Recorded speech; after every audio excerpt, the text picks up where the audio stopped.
أولا عيب وعار أن تكون الطوابير نتيجة لنفاذ المؤونة بدولة بترولية غازية كالجزائر. من العيب والعار أن يكون الطوابير على الماء الذي يحسب أنه حليب. أنا لما رأيته لم أرى حليب وعليه طوابير.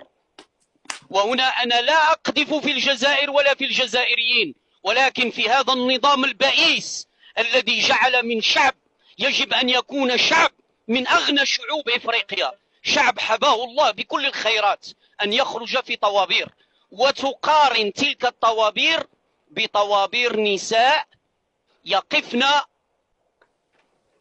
شريفات عفيفات ليذهبن ويشتغلن بكل شرف وبكل كرامة في أشغال موسمية يعلن عنها في إسبانيا وهي قطف الفراولة.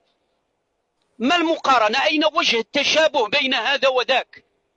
أين وجه التشابه بين مرأة وفر لها المغرب في إطار علاقة مع إسبانيا أن تذهب وتشتغل شغل موسمي؟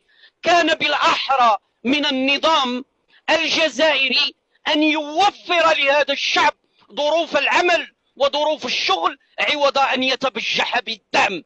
من العيب والعار أن يأخذ الشعب الجزائري الدعم. الشعب الجزائري يستحق قدرة شرائية مثل الشرق أوسطية أو مثل الأوروبية أو مثل الأمريكية.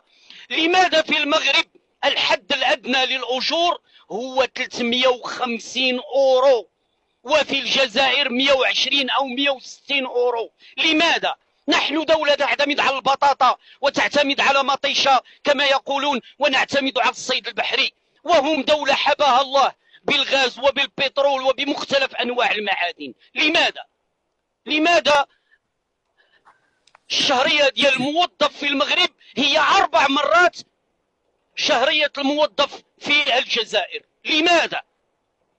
ونحن نعتمد على الفلاحة كما يقولون، على السياحة وإلى غير ما يبخسون به. أنا لا أبخس الجزائر، وإنما أقول الجزائر دولة غنية، وكم تمنيت أن تكون بجوار جزائر على الشكل الخليجي. جزائر فيها معامل مصانع. جزائر عوض أن أشتغل أنا في أمريكا أشتغل عند أخي الجزائري. سلام.